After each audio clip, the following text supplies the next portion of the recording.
Hi, hello, how are you? So, this is Shivraj Sanmani.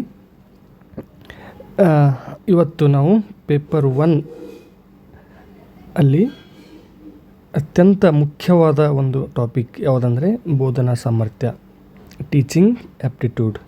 ಈ teaching aptitude ಕುರಿತು ಇವತ್ತು discuss ಮಾಡೋಣ. ಈ ಟೀಚಿಂಗ್ ಆ್ಯಪ್ಟಿಟ್ಯೂಡಲ್ಲಿ ಮುಖ್ಯವಾಗಿ ಇದರ ಸಿಲೆಬಸ್ಸನ್ನು ನಾವು ಗಮನಿಸಿದಾಗ ಇಲ್ಲಿ ಬೋಧನೆಯ ಪರಿಕಲ್ಪನೆ, ಉದ್ದೇಶಗಳು, ಆಮೇಲೆ ಈ ಬೋಧನೆಯ ಹಂತಗಳು, ಆಮೇಲೆ ಕಲಿಯುವವರ ಗುಣಲಕ್ಷಣಗಳು ಮತ್ತು ಬೋಧನಾ ವಿಧಾನಗಳು ಮತ್ತು ಪ್ರಭಾವ ಬೀರೋ ಅಂಶಗಳು, ಆಮೇಲೆ ಇತ್ತೀಚೆಗೆ ಈಗ ಆನ್ಲೈನ್ ಶಿಕ್ಷಣ ಮತ್ತು ವ್ಯಾಲ್ಯುವೇಷನ್ ಮೆಥಡ್ ಇವುಗಳ ಬಗ್ಗೆ ಸರ್ವೇ ಸಾಮಾನ್ಯವಾಗಿ ಪ್ರಶ್ನೆಗಳಿರೋದನ್ನು ನಾವು ಕಾಣ್ತೀವಿ. ಸೊ ನಾವು ಈ ಒಂದು ಟಾಪಿಕಲ್ಲಿ ಮುಖ್ಯವಾಗಿ ಏನಂದರೆ ಈ ಬೋಧನೆಯ ಪ್ರಮುಖ ಉದ್ದೇಶಗಳು, ಈ ಉದ್ದೇಶಗಳ ಮೇಲೆ ಒಂದು ಪ್ರಶ್ನೆ ನಿಮಗೆ ಖಂಡಿತವಾಗಿ ಇದ್ದೇ ಇರುತ್ತದೆ. ಸೊ ಇದನ್ನು ನೀವು ಏನು ಮಾಡಬೇಕು, ಸ್ವಲ್ಪ ಗಮನವಿಟ್ಟು ಇದರ ಕುರಿತು ಅಭ್ಯಾಸ ಮಾಡಬೇಕು. ಈ ಬೋಧನೆಯ ಪ್ರಮುಖ ಉದ್ದೇಶಗಳಲ್ಲಿ ಇಲ್ಲಿ ಕಾಗ್ನಿಟಿವ್ ಡೊಮೇನ್ ಇದೆ, ಅಫೆಕ್ಟಿವ್ ಡೊಮೇನ್ ಮತ್ತು ಸೈಕೋಮೋಟರ್ ಡೊಮೇನ್. ಈ 3 ಡೊಮೇನ್ಗಳ ಬಗ್ಗೆ ಸ್ವಲ್ಪ ನೀವು ತಿಳ್ಕೋಬೇಕು. ಇದು ಆದ ನಂತರ ಮತ್ತು ಬೋಧನಾ ಹಂತಗಳ ಕೂಡ ನೀವು ಸ್ವಲ್ಪ ಗಮನ ಹರಿಸಬೇಕು. ಇಲ್ಲಿ ಬೋಧನಾ ಹಂತದಲ್ಲಿ ಮೆಮೊರಿ ಲೆವೆಲ್ ಮತ್ತು ಅಂಡರ್ಸ್ಟ್ಯಾಂಡಿಂಗ್ ಲೆವೆಲ್ ಮತ್ತು ರಿಫ್ಲೆಕ್ಟಿವ್ ಲೆವೆಲ್. ಈ ಮೆಮೊರಿ ಲೆವೆಲ್ ಅಂದರೆ ಏನು, ಅಂಡರ್ಸ್ಟ್ಯಾಂಡಿಂಗ್ ಲೆವೆಲ್ ಅಂದರೆ ಏನು, ಆಮೇಲೆ ರಿಫ್ಲೆಕ್ಟಿವ್ ಲೆವೆಲ್ ಅಂದರೆ ಏನು. ಮೆಮೊರಿ ಲೆವೆಲ್ ಅಂದರೆ ಇದು ಮೊದಲು ಬೇಸಿಕ್ ಆಗಿರುತ್ತೆ. ಇದಕ್ಕಿಂತ ಮುಂದುವರಿದ ಭಾಗ ಇದು ತಿಳುವಳಿಕೆ ಹಂತ. ಆ ತಿಳುವಳಿಕೆ ಹಂತಕ್ಕಿಂತ ಮುಂದುವರಿದ ಭಾಗ ಯಾವುದಂದರೆ ಇದು ರಿಫ್ಲೆಕ್ಟಿವ್, ವಿಮರ್ಶಾತ್ಮಕ ಹಂತ ಅಂತ ಇರ್ತದೆ.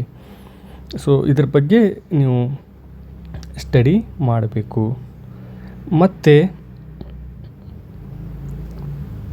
ಈ ಬೋಧನೆಯ ಮೇಲೆ ಪ್ರಭಾವ ಬೀರುವ ಅಂಶಗಳು ಕುರಿತು ಕೂಡ ನೀವು ಸ್ವಲ್ಪ ಗಮನ ಹರಿಸಬೇಕು. ಇಲ್ಲಿ ಶಿಕ್ಷಕನಿಗೆ ಸಂಬಂಧಿಸಿದ ಅಂಶಗಳು ಮತ್ತು ವಿದ್ಯಾರ್ಥಿ ಮತ್ತು ಪರಿಸರಕ್ಕೆ ಸಂಬಂಧಿಸಿದ ಅಂಶಗಳು ಕೂಡ ಬೋಧನೆ ಮೇಲೆ ಪ್ರಭಾವ ಬೀರುತ್ತವೆ. ಶಿಕ್ಷಕನಿಗೆ ಸಂಬಂಧಿಸಿದಂತೆ ಆ ಶಿಕ್ಷಕನ ಅರ್ಹತೆ ಇರ್ಬೋದು, ಅವನ ಅನುಭವ ಇರ್ಬೋದು, ಅವನ ಕಮ್ಯುನಿಕೇಷನ್ ಸ್ಕಿಲ್ ಇರ್ಬೋದು, ಅವನ ಬದ್ಧತೆ ಇರ್ಬೋದು, ಇವೆಲ್ಲ ಆ ಒಂದು ಟೀಚಿಂಗ್ ಮೇಲೆ ಪ್ರಭಾವವನ್ನು ಬೀರ್ತವೆ. ಸೊ ಅದಕ್ಕಾಗಿಯೇ ಈಗ ಸರ್ಕಾರ ಕೂಡ ಶಿಕ್ಷಕರಿಗೆ ಕಡ್ಡಾಯವಾಗಿ ಏನು ಮಾಡಿದೆ, TET ಮಾಡಿದೆ. ಆಮೇಲೆ KCET ಅಥವಾ ನೆಟ್ ಕಡ್ಡಾಯವಾಗಿ ಮಾಡಿದೆ. ಇನ್ನೂ ಈಗ ಹೈಸ್ಕೂಲ್ ಮತ್ತು PU ಕಾಲೇಜಿಗೂ ಸಹಿತ KCET ಅನ್ವಯವಾಗುವ ಕಾಲ ಸನ್ನಿಹಿತವಾಗಿದೆ ಅಂದರೆ ತಪ್ಪಾಗಲಾರದು. ಸೊ ಹೀಗಾಗಿ ಆ ಬೋಧನೆ ಮೇಲೆ ಪ್ರಭಾವ ಬೀರೋ ಅಂಶಗಳು ಕುರಿತು ಪ್ರಶ್ನೆಗಳು ನಿಮಗೆ ಸರ್ವೇ ಸಾಮಾನ್ಯವಾಗಿ ಇದ್ದೇ ಇರುತ್ತದೆ. ಅದೇ ರೀತಿ ಶಿಕ್ಷಕನಲ್ಲದೆ ವಿದ್ಯಾರ್ಥಿ ಮತ್ತು ಪರಿಸರಕ್ಕೆ ಸಂಬಂಧಿಸಿದ ಅಂಶಗಳು ಕೂಡ ನಮ್ಮ ಟೀಚಿಂಗ್ ಮೇಲೆ ಪ್ರಭಾವ ಬೀರ್ತವೆ. ಹೇಗೆಂದರೆ ಈ ವಿದ್ಯಾರ್ಥಿ ಹಿನ್ನೆಲೆ ಆಗಿರ್ಬೋದು, ಅಥವಾ ಒಂದು ಬುದ್ಧಿಮತ್ತೆ ಇರ್ಬೋದು, ಒಂದು ಶೈಕ್ಷಣಿಕ ಸೌಲಭ್ಯಗಳು ಮತ್ತು ಆ ಸಂಸ್ಥೆಯ ವಾತಾವರಣ, ಆ ಶಾಲೆ ಕಾಲೇಜಿನ ವಾತಾವರಣ ಕೂಡ ನಮ್ಮ ಟೀಚಿಂಗ್ ಮೇಲೆ ಎಫೆಕ್ಟ್ ಆಗುತ್ತದೆ. ಈ ವಾತಾವರಣ ಹೇಗೆಂದರೆ ಈಗ ಒಂದು ಸೈನ್ಸ್ ಕ್ಲಾಸ್ ಇದ್ದರೆ ಅದು ಸೈನ್ಸ್ ಲ್ಯಾಬ್ ಆಗಿರಲಿ, ಅಥವಾ ಅದಕ್ಕೆ ಬೇಕಾದಂಥ ಪೂರಕ ಟೂಲ್ಸ್ಗಳಾಗಿರಲಿ, ಟೀಚಿಂಗ್ ಏಡ್ಸ್ಗಳಾಗಿರಲಿ ಆ ಒಂದು ಸಂಸ್ಥೆಯಲ್ಲಿ ಲಭ್ಯವಿದ್ದರೆ ಆ ಒಂದು ಟೀಚಿಂಗ್ ಉತ್ತಮವಾಗುತ್ತೆ ಅಂತ ನಾವು ಅನ್ಕೋತೀವಿ. ಆದರೆ ಅಲ್ಲಿ ಟೂಲ್ಸ್ಗಳು ಇಲ್ಲದೆ ಹೋದರೆ ಅಲ್ಲಿ ಆ ಒಂದು ಬೋಧನೆ ತಕ್ಕ ಮಟ್ಟಿಗೆ ಅದರ ಗುರಿಯನ್ನು ಸಾಧಿಸಲಿಕ್ಕೆ ಸಾಧ್ಯ ಆಗುವುದಿಲ್ಲ. ಹೀಗೆ ಎಲ್ಲ ರೀತಿಯ ಅಂಶಗಳು ಇವುಗಳನ್ನು ನೀವು ತಿಳ್ಕೋಬೇಕು. ವಿದ್ಯಾರ್ಥಿ ಹಿನ್ನೆಲೆ ಕೂಡ ಆ ಒಂದು ಟೀಚಿಂಗ್ ಮೇಲೆ ಪ್ರಭಾವ ಬೀರುತ್ತದೆ. ವಿದ್ಯಾರ್ಥಿ ಅಂದ ತಕ್ಷಣ ಮುಖ್ಯವಾಗಿ ವಿದ್ಯಾರ್ಥಿಗೆ ಆಸಕ್ತಿ ಅನ್ನೋದು ಬೇಕು. ವಿದ್ಯಾರ್ಥಿಯ ಆಸಕ್ತಿ. ನೀವು ಯಾವಾಗಲೂ ಪ್ರಶ್ನೆ ಪತ್ರಿಕೆ ಎಕ್ಸಾಮ್ ಹಾಲಲ್ಲಿ ಕುಳಿತಾಗ ಆಸಕ್ತಿ ಎನ್ನುವ ಪದ ಆ ಒಂದು ಆಪ್ಷನಲ್ಲಿ ಇದ್ದರೆ ಮೊದಲು ಅದಕ್ಕೆ ಗಮನ ಕೊಡಬೇಕು. ಯಾಕೆಂದರೆ ಆಸಕ್ತಿಯೇ ಮೊಟ್ಟ ಮೊದಲ ಹಸಿವು ಅಂತಾರಲ್ಲ, ಹಸಿವು. ಕಲಿಬೇಕಾದರೆ ಹಸಿವು ಬೇಕು. ಆ ಹಸಿವು ಅಂದ್ರೇನು? ಆಸಕ್ತಿ ಇದ್ದರೆ ಮಾತ್ರ ನಾವು ಕಲಿಸ್ಬೋದು. ಆ ವಿದ್ಯಾರ್ಥಿಗೆ ಆಸಕ್ತಿನೇ ಇಲ್ಲ ಅಂದರೆ ನಾವು ಕಲಿಸೋಕ್ಕೆ ಸಾಧ್ಯ ಇಲ್ಲ. ಹೀಗಾಗಿ ಇದು ಕೂಡ ಬೋಧನೆ ಮೇಲೆ ಪರಿಣಾಮ ಬೀರುವ ಅಂಶಗಳು ಅಂತ ನಾವು ಹೇಳ್ತೀವಿ. ಇವುಗಳನ್ನೆಲ್ಲ ನೀವು ಅದ್ರ ಬಗ್ಗೆ ಸ್ವಲ್ಪ ಮಾಹಿತಿಯನ್ನು ನೀವು ಕಲೆ ಹಾಕಬೇಕು. ಅದರ ಕುರಿತು ನೀವು ಸ್ಟಡಿ ಮಾಡಬೇಕು. ಈ ವಿದ್ಯಾರ್ಥಿಯ ಗುಣಲಕ್ಷಣಗಳ ಮೇಲೂ ಕೂಡ ಪ್ರಶ್ನೆ ಬರುವ ಸಾಧ್ಯತೆ ಇರ್ತವೆ. ಈ ಎಲ್ಲ ಪ್ರಶ್ನೆಗಳು ನೇರವಾಗಿ ಬರದೇ ಹೋದರೂ ಅಪ್ಲೈಡ್ ಆಗಿ ಸಹಿತ ಬರುವ ಸಾಧ್ಯತೆ ಇರ್ತವೆ. ಹೀಗಾಗಿ ನೀವು ಈ ಒಂದು ಥಿಯರಿ ಪಾರ್ಟನ್ನು ಓದ್ಕೊಂಡು ನೀವು ಓಲ್ಡ್ ಕ್ವಶನ್ ಪೇಪರನ್ನು ಸಾಲ್ವ್ ಮಾಡಿದ್ರೆ, PYQ ಸಾಲ್ವ್ ಮಾಡಿದ್ರೆ ಆಗ ನಿಮಗೆ ಈ ಒಂದು ಎಲ್ಲ ಟಾಪಿಕ್ ಮೇಲೆ ಹಿಡಿತ ಸಿಗುತ್ತದೆ ಅಂತ ನಾನು ಹೇಳಬಲ್ಲೆ. ಇಲ್ಲಿ ನಾವು KCET ನೆಟ್ಗೆ ಸಂಬಂಧಿಸಿದಂತೆ ಪ್ರಶ್ನೆ ಪತ್ರಿಕೆಯಲ್ಲಿ ಹೆಚ್ಚಾಗಿ ಈ ಅಡಲ್ಟ್ ಮತ್ತು ಅಡೋಲೆಸೆಂಟ್ ಬಗ್ಗೆ ನಾವು ಹೆಚ್ಚು ಗಮನ ಕೊಡಬೇಕು. ಯಾರು? ವಯಸ್ಕರು ಮತ್ತು ಹದಿಹರೆಯದವರು ಅಂದರೆ 13, 14, 15 ಹೀಗೆಲ್ಲ ಕರೀತಾರಲ್ಲ, ಟೀನೇಜರ್ಸ್. ಇವರು ಯಾಕಂದರೆ ನಾವು ಅಸಿಸ್ಟೆಂಟ್ ಪ್ರೊಫೆಸರ್ ಆದ ನಂತರ ನಾವು ಟೀಚ್ ಮಾಡೋದು ಇವರಿಗೆ. ಹೀಗಾಗಿ ಈ ಒಂದು ಹದಿಹರೆಯದವರ ಮತ್ತು ಅಡಲ್ಟ್ರ ಒಂದು ಮನೋವಿಜ್ಞಾನ ಕಡೆ ನಾವು ಹೆಚ್ಚಿಗೆ ಗಮನ ಕೊಡಬೇಕು. ಈ ಹದಿಹರೆಯದವರು ಅವರ ಒಂದು ಅಕಾಡೆಮಿಕ್ಕು, ಸೋಷಿಯಲ್ಲು, ಎಮೋಷ್ನಲ್ಲು, ಕಾಗ್ನಿಟಿವ್ ಇವುಗಳ ಎಲ್ಲ ಲಕ್ಷಣಗಳನ್ನು ಆ ವಿದ್ಯಾರ್ಥಿ ಹೊಂದಿರ್ತಾನೆ. ಈ ಶೈಕ್ಷಣಿಕವಾಗಿ ಅಂದರೆ ಅವನ ಪೂರ್ವಜ್ಞಾನ, ಅವನ ಕಲಿಯುವ ವೇಗ, ಗ್ರಹಣ ಸಾಮರ್ಥ್ಯ ಇವೆಲ್ಲ ಕೂಡ ಆ ವಿದ್ಯಾರ್ಥಿಯ ಲಕ್ಷಣ ಆಗುತ್ತೆ. ವಿದ್ಯಾರ್ಥಿಯ ಪೂರ್ವಜ್ಞಾನ ಏನಾಗುತ್ತೆ? ಪಾಸಿಟಿವ್ ಆಗಿ ಕೂಡ ಅವನ ಕಲಿಕೆ ಮೇಲೆ ಎಫೆಕ್ಟ್ ಆಗುತ್ತೆ ಮತ್ತು ನೆಗೆಟಿವ್ ಆಗಿ ಕೂಡ ಅವನ ಕಲಿಕೆ ಮೇಲೆ ಎಫೆಕ್ಟಿವ್ ಆಗಿರುತ್ತದೆ. ಈ ರೀತಿಯಾಗಿ ನೀವು ಯಾವುದೇ ಒಂದು ಟಾಪಿಕ್ ಇರಲಿ, ಅದರ ಒಂದು ಉಪಯೋಗ ಮತ್ತು ಅನಾನುಕೂಲ ಎರಡೂ ರೀತಿಯಿಂದ ನಾವು ಏನು ಮಾಡಬೇಕು? ಅದನ್ನು ವಿಮರ್ಶಾತ್ಮಕ ದೃಷ್ಟಿಯಿಂದ ಓದಬೇಕು. ಆಗ ಮಾತ್ರ ನಾವು ಯಶಸ್ಸನ್ನು ಸ್ಕೋರನ್ನು ಹೆಚ್ಚು ಮಾಡಲಿಕ್ಕೆ ಅನುಕೂಲ ಆಗುತ್ತೆ.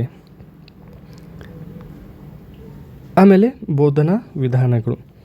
ಈ ಬೋಧನಾ ವಿಧಾನಗಳಲ್ಲಿ ಪ್ರಮುಖವಾಗಿ ಒಂದು ಶಿಕ್ಷಕ ಕೇಂದ್ರಿತ ಬೋಧನಾ ವಿಧಾನಗಳಿದ್ದರೆ, ಒಂದು ವಿದ್ಯಾರ್ಥಿ ಕೇಂದ್ರಿತ ಬೋಧನಾ ವಿಧಾನಗಳಿರ್ತವೆ.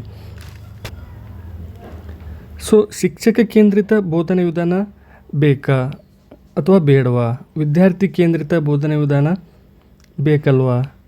ಹೀಗೆ ಜಿಜ್ಞಾಸೆ ಇರುತ್ತದೆ. ಆದರೆ ನಾವು ಕೆಲವೊಂದು ಸಂದರ್ಭದಲ್ಲಿ ಆ ಒಂದು ಪರಿಸರಕ್ಕೆ, ಆ ಒಂದು ಸಮಯಕ್ಕೆ ತಕ್ಕಂತೆ ಬೋಧನಾ ವಿಧಾನಗಳನ್ನು ನಾವು ಬಳಸ್ಕೋತೀವಿ. ಹೆಚ್ಚಿನ ಮಾಹಿತಿಯನ್ನು ಕಡಿಮೆ ಸಮಯದಲ್ಲಿ ನೀಡಲು ಸೂಕ್ತ ಯಾವುದು? Lecture method. ನೋಡಿರಿ, ಈ ಒಂದು ಸಂದರ್ಭ ಇತ್ತು, ಆವಾಗ ನಾವೇನು ಮಾಡಬೇಕಾಗುತ್ತೆ? ಲೆಕ್ಚರ್ ಮೆಥಡನ್ನು ಅಪ್ಲೈ ಮಾಡ್ಕೊಳ್ಬೇಕಾಗುತ್ತೆ. ಒಂದು ವೇಳೆ ವಿಮರ್ಶಾತ್ಮಕ ಚಿಂತನೆಯನ್ನು ಬೆಳೆಸಬೇಕಾಗಿತ್ತು ಮಕ್ಕಳಲ್ಲಿ, ಆ ಸಂದರ್ಭದಲ್ಲಿ ನಾವೇನು ಮಾಡ್ತೀವಿ?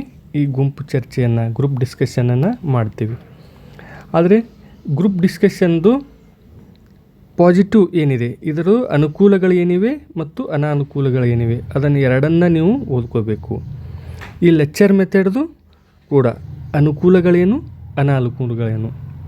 ಯಾವುದೇ ಒಂದು ಮೆಥಡ್ ಇದೆ ಅಂದರೆ ಅದು ಪರಿಪೂರ್ಣವಾಗಿರುವುದಿಲ್ಲ.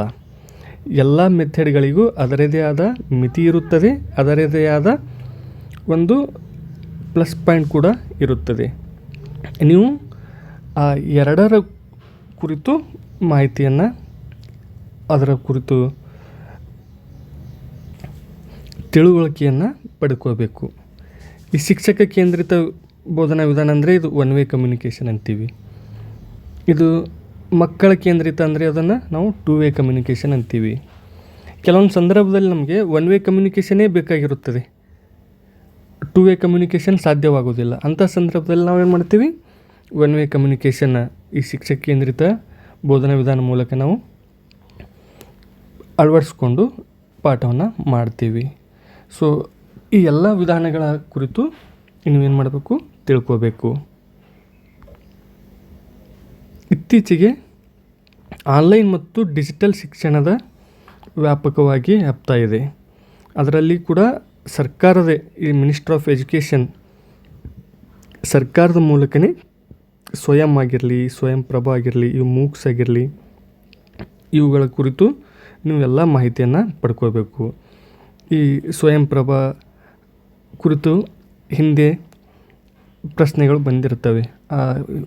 ಓಲ್ಡ್ ಕ್ವಶನ್ ಪೇಪರಲ್ಲಿ ಯಾವ ಕ್ವಶನ್ ಪೇಪರ್ನಲ್ಲಿ ಇದರ ಕುರಿತು ಯಾವ ರೀತಿ ಪ್ರಶ್ನೆಗಳು ಬಂದಿವೆ, ಮುಂದೆ ಈಗ ಯಾವ ರೀತಿ ಪ್ರಶ್ನೆಗಳು ಬರ್ಬೋದು ಅಂತ ನೀವೇನು ಮಾಡಬೇಕು, ಸರಿಯಾಗಿ ನಿಮ್ಮದೇ ಆದಂಥ ಒಂದು ಪ್ಲ್ಯಾನ್ ಮಾಡ್ಕೋಬೇಕು. ಈ ಕುರಿತು ನಂದು ಒಂದು ಸಲಹೆ ನಿಮಗೇನಪ್ಪ ಅಂದರೆ, ಎಲ್ಲ ಒಂದು ಈ ಮಿನಿಸ್ಟ್ರ್ ಆಫ್ ಎಜುಕೇಷನ್ ಇದೆ, ಅದರ ವೆಬ್ಸೈಟನ್ನು ಓಪನ್ ಮಾಡಬೇಕು. ಭಾರತ ಸರ್ಕಾರದ ವೆಬ್ಸೈಟನ್ನು ಓಪನ್ ಮಾಡಬೇಕು. ಈ ಪರಿಸರ ಕುರಿತು ನೀವು ತಯಾರು ಮಾಡಬೇಕಾದ್ರೆ ಎನ್ವೈರ್ಮೆಂಟ್ ಮಿನಿಸ್ಟ್ರಿದು ವೆಬ್ಸೈಟ್ ಓಪನ್ ಮಾಡಬೇಕು. ಮಿನಿಸ್ಟ್ರ್ ಆಫ್ ಎಜುಕೇಷನ್ ಈ ಒಂದು ವೆಬ್ಸೈಟ್ ಓಪನ್ ಮಾಡಿದ್ರೆ ಆ ವೆಬ್ಸೈಟ್ ಮುಖಪುಟದಲ್ಲಿಯೇ ನಿಮಗೆ ಒಂದು ಪ್ರಶ್ನೆ ಬರುತ್ತದೆ. ನೀವು ಹಿಂದಿನ ಕ್ವಶನ್ ಪೇಪರನ್ನು ತೆಗೆದು ನೋಡಿರಿ, ನೀವು ಆ ವೆಬ್ಸೈಟ್ದಿಂದಲೇ ಒಂದು ಕ್ವಶನ್ ಪೇಪರ್ ಬಂದೇ ಬರುತ್ತದೆ. ಆ ವೆಬ್ಸೈಟ್ದಲ್ಲಿ ಎಲ್ಲ ಮಾಹಿತಿಗಳಿರ್ತವೆ, ಶಿಕ್ಷಣ ಇಲಾಖೆಗೆ ಸಂಬಂಧಪಟ್ಟಿರ್ತಕ್ಕಂಥ ಹೈಯರ್ ಎಜುಕೇಷನ್ ಡಿಪಾರ್ಟ್ಮೆಂಟಿಗೆ ಸಂಬಂಧಿಸಿದಂತಹ ಎಲ್ಲ ಮಾಹಿತಿಗಳಿರ್ತವೆ, ಆ ಯೋಜನೆಗಳೆಲ್ಲ ಇರ್ತವೆ. ಈ ಸ್ವಯಂ ಪ್ರಭಾ, ಮೂಕ್ಸ್ ಇವುಗಳ ಎಲ್ಲ ಮಾಹಿತಿ ನೀವು ಆ ವೆಬ್ಸೈಟಲ್ಲಿ ಸಿಗುತ್ತದೆ ಮತ್ತು ಅಥೆಂಟಿಕ್ ಮಾಹಿತಿ ಸಿಗ್ತದೆ. ಹೀಗಾಗಿ ಆ ಒಂದು ವೆಬ್ಸೈಟ್ಗೆ ನೀವು ಭೇಟಿ ನೀಡುವ ಮೂಲಕ ಅದರ ಎಲ್ಲ ಮಾಹಿತಿಯನ್ನು ಕಲೆ ಹಾಕ್ಕೋಬೇಕು. ಮತ್ತು ಮೌಲ್ಯಮಾಪನ ವ್ಯವಸ್ಥೆ, ಇದರ ಕುರಿತಾಗಿ ಕೂಡ ನಿಮಗೆ ನಾಲೆಜ್ ಇರಬೇಕು. ಈಗ FA ಅಂತ ಎಕ್ಸಾಮ್ ಮಾಡ್ತೇವೆ ನಾವು, ರೂಪಣಾತ್ಮಕ ಪರೀಕ್ಷೆ, ಆಮೇಲೆ SA ಮಾಡ್ತಾರೆ, ಸಂಕಲನಾತ್ಮಕ ಪರೀಕ್ಷೆ. ಈ ರೂಪಣಾತ್ಮಕ ಅಂದರೆ ಏನು, ಸಂಕಲನಾತ್ಮಕ ಅಂದರೆ ಏನು, ಇದ್ರ ಕುರಿತು ನೀವೇನು ಮಾಡಬೇಕು, ಮಾಹಿತಿಯನ್ನು ಕಲೆ ಹಾಕ್ಕೋಬೇಕು. ಆಮೇಲೆ ಈಗ ಚಾಯ್ಸ್ ಬೇಸ್ಡ್ ಕ್ರೆಡಿಟ್ ಸಿಸ್ಟಮ್ ಬಂದಿದೆ, ಈ CBCS, ಆಮೇಲೆ CBT ಪರೀಕ್ಷೆ ಕೂಡ ಬಂದಿವೆ.